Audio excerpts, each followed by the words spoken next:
Brand study centre में आपको तहे दिल से धन्यवाद। तो आप लोग इस वीडियो पर जिसके लिए क्लिक किए हैं तो समझिए कि आपका दुर्भाग्य कि बहुत अच्छा है, क्योंकि आज हम लोग देखेंगे पुरुषों में स्पर्म कि शुक्राणु जो होता है वह कैसे काम करता है, आखिर शुक्राणु होता क्या है, इसका निर्माण कैसे होता है, कब क्या किया जाए कि शुक्राणु की संख्या बढ़ जाए, वो बिल्कुल दम मजबूत हो जाए, उसकी लंबी लंबी पूंछ हो जाए जो आगे की ओर गतिशील हो। तो सिंपल हम लोग समझें कि शुक्राणु का निर्माण पुरुषों के वृषण में कैसे होता है, तो उसी के बारे में आज हम लोग डिटेल समझेंगे। तो वीडियो में बिल्कुल ध्यान से जुड़े रहिएगा। तो आइए हम लोग यहाँ पे सीधे टॉपिक पर आते हैं। देखिए क्या लिखा गया है, यहाँ पे लिखा गया है कि पुरुषों में शुक्राणु बनना एक जटिल क्रिया है जिसे शुक्राणु जनन कहते हैं। पुरुषों में वृषण की संख्या कितने होते हैं? 2 गो वृषण होता है कि नहीं? वृषण की संख्या 2 गो, टेस्टिस की संख्या 2 गो होता है। हर एक पुरुष में क्या है, तो लगभग 2 गो टेस्टिस होते हैं। अब किसी किसी में 1 गो होता है, लेकिन ये सब अपवाद में होता है, एक्सेप्शन में, लेकिन उसमें ही बनेगा। लेकिन मैक्सिमम देखा जाए तो हर एक पुरुष में कम से कम 2 गो टेस्टिस है। और उसमें जो स्पर्म बनता है, शुक्राणु जो बनता है, तो शुक्राणु बनना एक नॉर्मल क्रिया नहीं है, बहुत ही जटिल क्रिया है। जैसे आपको बता दें कि अगर आपको कोई बोल दे कि घर में जरा चावल पकाओ, तो क्या करेगी, चावल को धो देगी और उसको आराम से उसमें डाल देगी, तो क्या हो जाएगा, चावल बिल्कुल आसानी से पक जाएगा। लेकिन आपको अगर यही बात बोले कि नहीं, आपको चावल नहीं पकाना है, अब अगर आपको बोले कि नहीं, आपको कुछ हार्ड चीज को सिझाना है, हार्ड चीज को, जैसे बोल दे कि चिकन हो गया, चिकन में क्या होता है, उसमें हड्डी की मात्रा होती है। अब उसको कढ़ाई पर चढ़ा दो, चढ़ल रहेगा भूंजो, मतलब उसमें ज्यादा टाइम लगेगा कि नहीं, क्योंकि वो क्या है, जटिल क्रिया है। तो जटिल क्रिया को काम करने में लंबे समय तक टाइम लगते हैं, ठीक है। तो एक चावल बनाएंगे तो फटाक से बन जाएगा, 2 सीटी मारेगा, सनसना के हो जाएगा। आजकल वही करता है, इन्हें से ढकेगा, इन्हें से सुलगावेगा, फट सु हुआ, सट सुखाया, अपना ड्यूटी निकल दिया। तो शुक्राणु का बनना, पुरुषों में शुक्राणु का बनना एक नॉर्मल प्रक्रिया नहीं है, यह एक जटिल प्रक्रिया है। कैसा प्रक्रिया है, तो जटिल प्रक्रिया। और ये जो जटिल प्रक्रिया है, इसी को क्या बोलते हैं, तो शुक्राणु जनन बोलते हैं। क्या बोलते हैं, शुक्राणु जनन। देखिए ध्यान से, शुक्राणु जनन बोलते हैं। आप जरा यहाँ पे देखिए, आगे है कि शुक्राणुओं का निर्माण वृषण में होती है जिसकी संख्या 2 होती है। शुक्राणुओं का निर्माण कहाँ होता है, तो वृषण में होता है, जिसकी संख्या कितनी होती है, तो जिसकी संख्या 2 होती है। आपको अभी बताएं, अगर कोई बोलेगा कि शुक्राणु का निर्माण कहाँ होता है, स्पर्म का निर्माण कहाँ होता है पुरुषों में, तो आपको सिंपल जवाब देना है कि वृषण में। क्या हो जाएगा बाबू, वृषण में। और वृषण की संख्या कितनी है, तो वृषण की संख्या जो होती है वह 2 होती है। वृषण की संख्या कितनी है, 2 है। वृषण की संख्या कितनी है, 2 है। अब जरा आगे समझिए, पुरुषों में जो वृषण होते हैं, वृषण वो कैसे होते हैं बाबू, तो अंडाकार के जैसे होते हैं। कैसे होते हैं, अंडाकार के जैसे। कैसे होते हैं, अंडाकार के जैसे। और यहाँ से क्या होता है, तो पेनिस निकला होता है ना, पेनिस। तब पुरुषों में जो वृषण होती है, जो टेस्टिस होती है, वह 2 गो होते हैं। और ये जो दोनों टेस्टिस है वो कैसा होता है, तो अंडाकार जैसा। अंडाकार कहने का मतलब अगल बगल के जो आप अंडा उंडा खाते हैं, अंडा को देखे होंगे, कैसा होता है अंडाकार, मतलब पूरा गोल नहीं रहेगा, बिल्कुल अंडा की तरह। जैसे अगर दूर कहीं पे हम अंडा रख दें, तो आप यहाँ से अगर देखेंगे उसको तो लगेगा वो बिल्कुल गोल है, लेकिन रियल में वह गोल नहीं होता, सिर्फ ऐसा देखने में लगता है। वही बोल रहा है कि वृषण जो होती है वह अंडाकार होती है। क्या बताता है कि वृषण होती है, ऑप्शन दे देगा, गोलाकार, वृत्ताकार। तो गोलाकार वृत्ताकार सेम हुआ, लेकिन कंफ्यूजन करने के लिए अलग टाइप जोड़ दिया, अंडाकार, त्रिभुजाकार, वर्गाकार। तो क्या हो जाएगा, गोलाकार बिल्कुल नहीं होगा, क्या होगा, तो अंडाकार। आप जरा आगे समझिए, यहाँ पे लिखा था कि जिसकी संख्या 2 है, कितनी संख्या है, तो 2 है। आप जरा समझिएगा, मेन पॉइंट यहां से आता है, शुक्राणुओं का निर्माण लगभग 3 महीना में पूरी होती है। देखिए सबसे पहले आपको बता दें कि हमारे चैनल पे जितने जुड़े हुए हैं, तो आप लोग फटाफट सब्सक्राइब कर दीजिए, क्योंकि बताइए कितना मेहनत से आपके बीच लाया हूं, और आप लोग एक छोटा सा सब्सक्राइब नहीं करते हैं। एक प्यारा सा कमेंट कर दीजिए कि हमको सर इस टॉपिक पर वीडियो बना दीजिए, बायोलॉजी का, फिजिक्स का, केमिस्ट्री का, मैथ का, जो भी आप कमेंट कीजिए बन जाएगा। लेकिन आप लोग जितने लोग वीडियो देखते हैं कम से कम एक बार लाइक जरूर कर दीजिए और चैनल को ब्रांड स्टडी सेंटर को शेयर कर दीजिए अपने दोस्तों के साथ और एक प्यारा सा सब्सक्राइब कर दीजिए। देखिए, शुक्राणु का निर्माण लगभग 3 महीना हो जाता है, मतलब शुक्राणु बनने में लगभग 3 महीना का टाइम लग जाता है। जैसे आजकल क्या हो गया है, सब चाइनीज ना हो गया है। पहले लोग गांव देहात में मेहंदी लगाते थे, एगो पौधा होता था, तोड़ते थे और मसाला जो पिसाता है ना सिलौटी, तो सिलौटी पर लोग रगड़ लेते रहते थे और रगड़ते थे और तब मेही कर देते थे और जो बचता था ना उसमें हल्का हल्का पानी देकर उसमें कांच लेते थे। जैसे मसाला लोग ना गाँव देहात में मसाला ना देखे हैं, जिसके घर मिक्सी नहीं हो क्या करेगा, स्लॉट पर मसाला पीसेगा और उसको एकदम ऐसे करके एकदम कांच के कटोरा में ऐसे करेगा, कांच के क्या कटोरा में करेगा, फिर उसे पानी देगा, फिर कांच लेगा। उसी तरह से मेहंदी को पहले क्या किया जाता था, तो हाथ पैर में लगाया जाता था, लंबे टाइम लगता था उसको, 10 मिनट पीसो, 10 मिनट लगाओ और लगा के आरती नहीं बैठल रहो, मूर्ति की तरह ना बैठल रहो, ठीक है। लेकिन आजकल क्या हुआ, ये सब फैशनदार स्टिकर वाला, स्टिकर मेहंदी सब सटा हुआ रहेगा, अपना हाथ पे लगाओ, 2-3 मिनट रखो और उसको कबाड़ो। जो पहले उगता था उससे खतरनाक उगेगा और ज्यादा देरी आप रख लीजिए तो प्योर क्या हो जाएगा, दम ब्लैक हो जाएगा। ये सब क्या, ये सब फैसिलिटी हो गया, सब विदेश वस्तुओं को लोग क्या कर रहा है, तो अपना रहा है। जैसे हमारे गांव देहात में पहले लोग नॉर्मल खाना खाते थे, जैसे घट्टा हो गया, मतलब खाद्य पदार्थ की संभावना बहुत कम था। लेकिन आजकल सब विदेशी वस्तु आ रहा है, मारेगा धर के यूरिया 4 बोरा धान में, कहेगा ज्यादा उपजाऊ होगा। देखिए किसान लोग भी क्या बोले, किसान लोग अपने आप के लिए ठीक करते हैं, वे लोग अपने खाने के लिए रख लेंगे, लेकिन उनको बहुत मेहनत है भाई। किसान लोग अपना शारीरिक परिश्रम कितने लंबे समय तक करते हैं, जो करता है वही जानता है। और वो भी सोचता है कुछ पैसा कमा लेंगे, जैसे ज्यादा खाद देंगे तो फसल बरकरार होगा, ठीक है। तो उन लोग भी अपना बेनिफिट कमाना चाहते हैं और बेनिफिट क्यों नहीं कमाए, जब सरकार चाहती है तो ये लोग भी क्यों नहीं करें।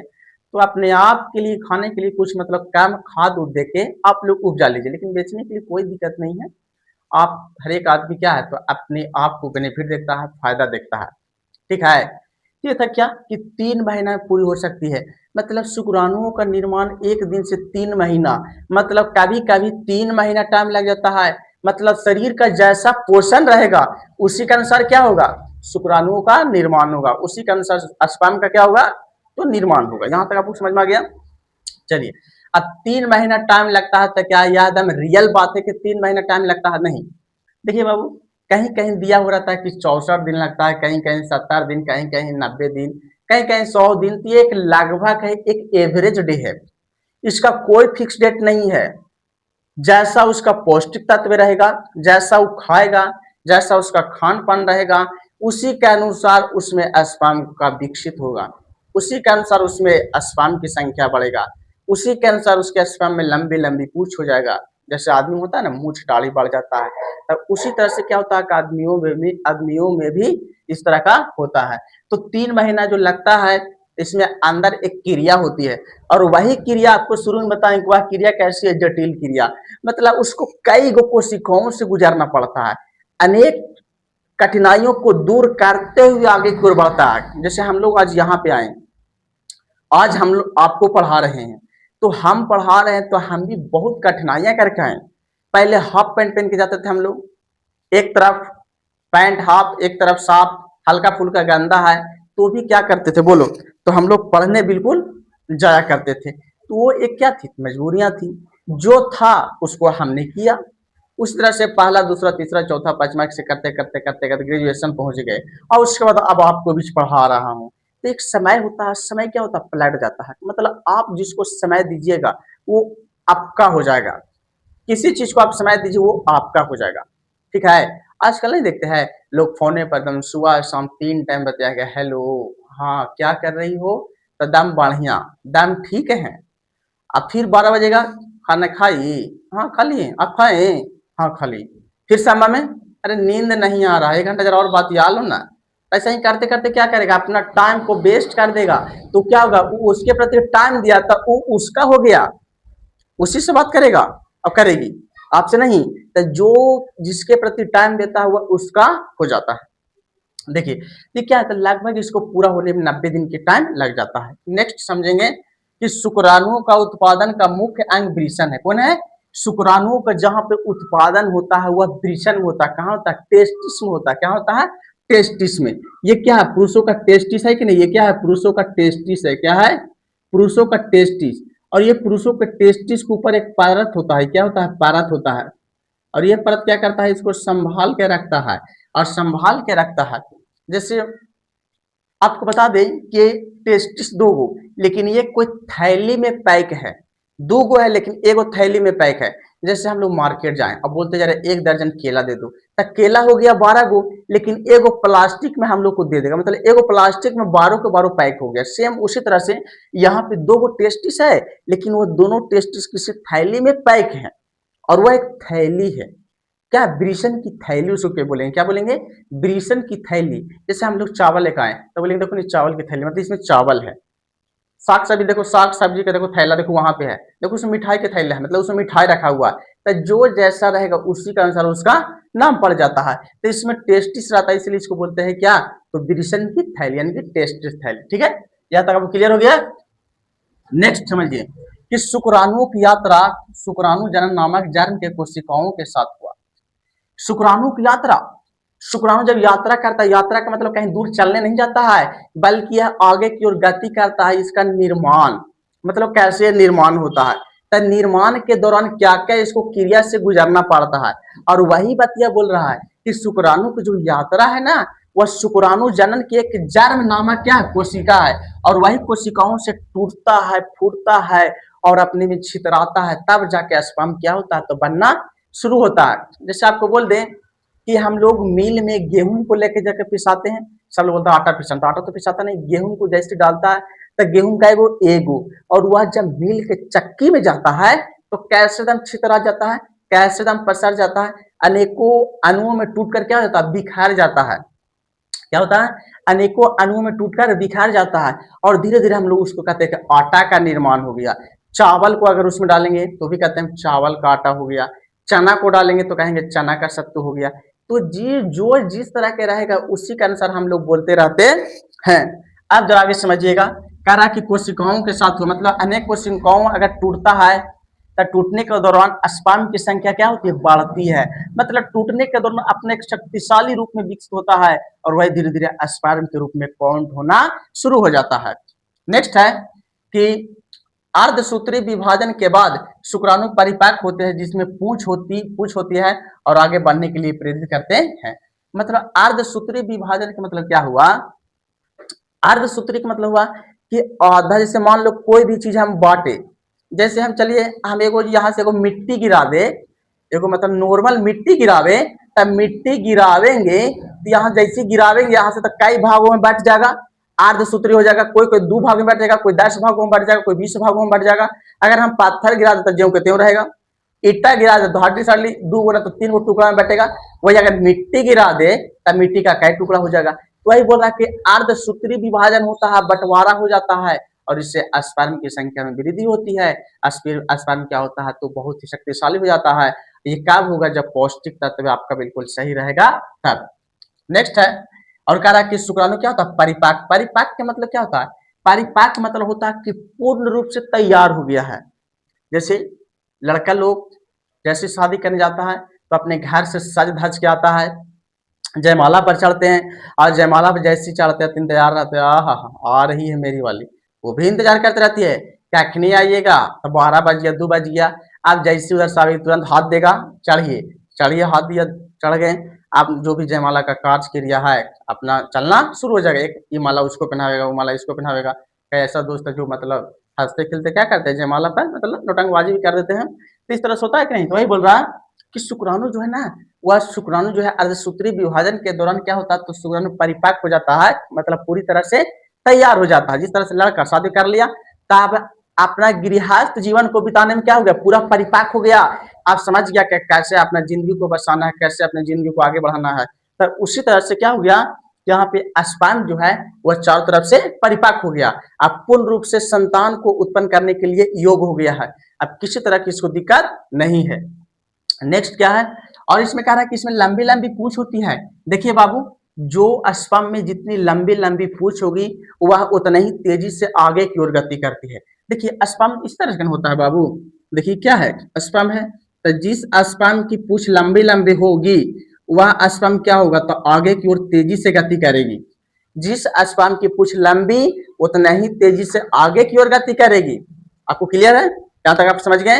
याद रखिएगा, तो चूजवन वाला क्वेश्चन है कि जिस स्पर्म में अगर पूंछ लंबी है आगे की ओर वह तेजी से गति करेगी, चाहे कैसा भी रहे, नॉर्मल रहे, हार्ड रहे, कैसा रहे, पूंछ लंबा तो आगे धड़ल्ले सब जाएगा, आगे फटाफट जाएगा। ये हो गया स्पर्म। स्पर्म का आकृति।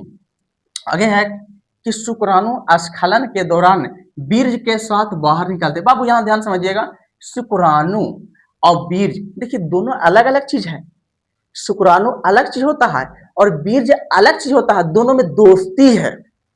जैसे पति पत्नी दोनों अलग अलग, लेकिन इसी को क्या बोलता है, अपना परिवार। परिवार हो गया एगो और पति पत्नी दूगो। तो उसी तरह से यहाँ पे हम लोग क्या बोलेंगे, तो शुक्राणु एक अलग है और बीज क्या है, तो बीज अलग होता है। उसका वीडियो बनाया जाएगा और उसका वीडियो आप लोग देख लीजिएगा, जब अपलोड किया जाएगा तो उसमें दोनों में डिफरेंस बता देंगे। स्पर्म के बारे में तो बता रहे हैं, अब बीज क्या होते हैं उसके बारे में बता देंगे, अभी थोड़ा सा बता देंगे। देखिए शुक्राणु और बीज क्या होता है, शुक्राणु जो है वह जब पुरुषों के पेनिस के साथ स्खलित होती है, स्खलित मतलब पुरुषों के पेनिस के माध्यम से जब बीज शुक्राणु जब बाहर निकलता है तो अकेले नहीं निकलता है, अपना फोर्स के साथ निकलता है, अपना बॉडीगार्ड के साथ निकलता है। और वह कोई बॉडीगार्ड कोई मतलब पुलिस ये सब नहीं होता है, वह बॉडीगार्ड होता है इसका बीज। कौन होता है, बीज होता है। क्या करता है कि जैसे शुक्राणु निकलने वाला होता है तो कहता है ए हमरा निकालने के दो, हमरा निकालने दो। तब बीज कहता है कि हम सुतल है, रुको, हमको बिना काले कुछ निकल जाएगा। तो क्या था, रुको रुको फटाफट तैयार हो रहे, चलो मेरे साथ, तो कोई मार ना देगा।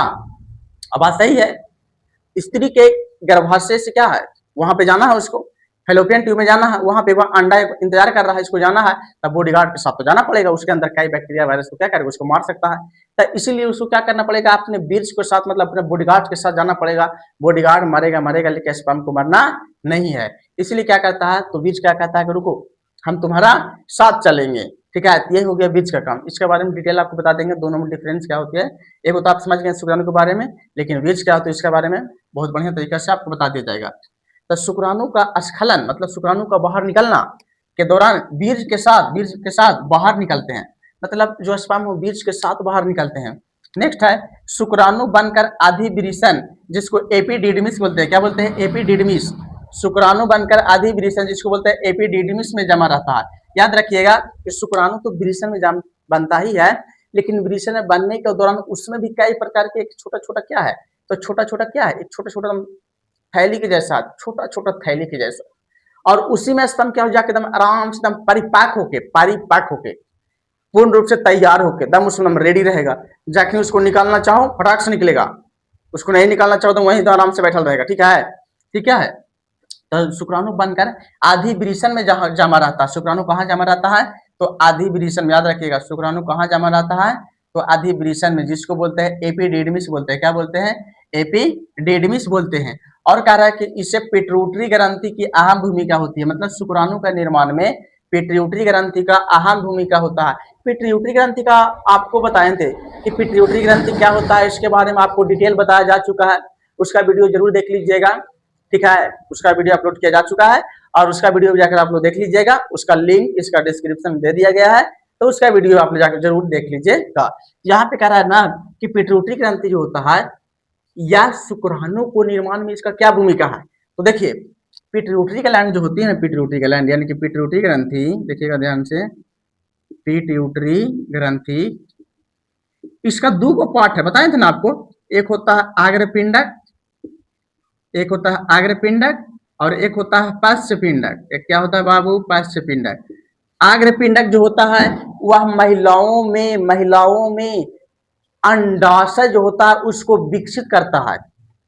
अंडाशय दोनों साइड होता है ना, अंडाशय इस तरह से दोनों साइड अंडाशय, तो अंडाशय क्या करता है कि विकसित करता है, महीना में एक बार उसको निकालता है, तो उसमें पिट्यूटरी ग्लैंड का अहम भूमिका होता है। देखिए बाबू, ये 10th हो या 12 हो या कोई भी कॉम्पिटिटिव एग्जाम हो, आपको डिटेल बता दे रहा है, नहीं समझिएगा सर हम 10 में तो 10 के पढ़ेंगे, नहीं, 12 के ये मतलब 12 से भी ऊपर टॉपिक पढ़ा दिया गया है। मतलब 12 का ही बच्चा देखेगा ना तो कहेगा नहीं बिल्कुल सही बताया गया है, एक बार में उसको धस जाएगा। ठीक है, तो आप लोग कोई भी क्लास कराइए, आप लोग वीडियो को देख लीजिएगा, क्योंकि बायोलॉजी है। बायोलॉजी क्या, अपना शरीर के बारे में जानना बायोलॉजी कहलाएगा, जीव जंतुओं के बारे में जानना बायोलॉजी कहलाएगा, चाहे आदमी हो जानवर कुछ हो। हम आदमी के बारे में बता रहे हैं अभी। तो क्या है कि अग्रपिंडक जो होता है वो महिलाओं में जो अंडाशय का निर्माण होता है, अंडाशय जो विकसित होता है, उससे जो अंडा निकलता है महीने महीने, उसका निर्माण में पिट्यूटरी ग्रंथि अहम भूमिका होता है। और उसके साथ साथ अंडाशय के साथ साथ पुरुषों में शुक्राणु को क्या करता है कि एकदम स्वस्थ रखता है, इसको बनाने में भूमिका होता है। जैसे घर में अगर बच्चा रहे तो बच्चा का अगर बोलिएगा 10 टाइम एक आध 2 टाइम जैसा पानी ला दो, कभी कभी कोई काम करने के लिए बोलेगा, जैसे जैसे चावल चावल फटाको, जैसे चावल डाल दो या तो जरा सब्जी काट दो, प्याज काट दो, नहीं करेगा। लेकिन कभी कभी उसका मूड सही रहेगा तो क्या हो ना, जरा 1 लीटर पानी तुरंत ला देगा, हंसते खेलते ला देगा। तो जैसा उसका मूड रहेगा उसके अनुसार से अपना काम करता है। तो सेम उसी तरह से पिट्यूटरी ग्लैंड जो होता है वो अग्रपिंडक है, एक पश्चपिंडक। अग्रपिंडक मतलब होगा कि शुक्राणु का निर्माण में भूमिका निभावेगा। दूसरा पॉइंट हो गया कि महिलाओं में अंडाशय के निर्माण में भूमिका निभावेगा। और तीसरा है कि महिलाओं का स्तन होता है, उससे दूध अधिक स्रावित होगा। ये किसका विभाग है, तो ये है अग्रपिंडक का। अग्रपिंडक अगर सही सलामत रहेगा, मतलब मेन देखा जाए तो पिट्यूटरी ग्लैंड का एक भाग है। तो अग्रपिंडक जो होता है क्या करता है, महिलाओं में जो जिसका दूध स्रावित कम होता है स्तनों से, समझिए कि पिट्यूटरी ग्लैंड उसका ठीक ठाक नहीं है, उसको सही से रखिए, आप लोग मजबूत कर लीजिए। और अगर किसी को बढ़िया स्रावित हो रहा है, समझिए आपका पिट्यूटरी ग्लैंड ठीक है, बिल्कुल सही से काम ढंग ठीक से कर रहा है, ये क्या है पिट्यूटरी ग्लैंड। अगर किसी स्त्री का स्तनों से ठीक ठाक दूध निकल रहा है तो बिल्कुल ठीक है। और पश्चपिंडक क्या होता है, पश्चपिंडक जो होता है वह बच्चों को या तो बूढ़े को या जवानों किस कोई भी आदमी हो, उसका शरीर में जल को संतुलन रखता है। हम लोग शरीर में क्या है, पानी की मात्रा है लगभग लगभग कितना है 65 से 70% लगभग एवरेज। रियल में तो किसी में पानी देखा जाए तो पूरा का पूरा फिक्स नहीं, जैसे किसी में बोलते 60%, तो किसी में बोले दूसरा में भी 60%, तो उतना तो ना होगा, 1-2% के अगल बगल हो सकता है, अर्क फर्क हो सकता है, एवरेज देख सकते हैं तो 65 to 70% इतना। और यहाँ पे समझिए कि पश्चपिंडक क्या होता है, शरीर के जल को संतुलन रखता है।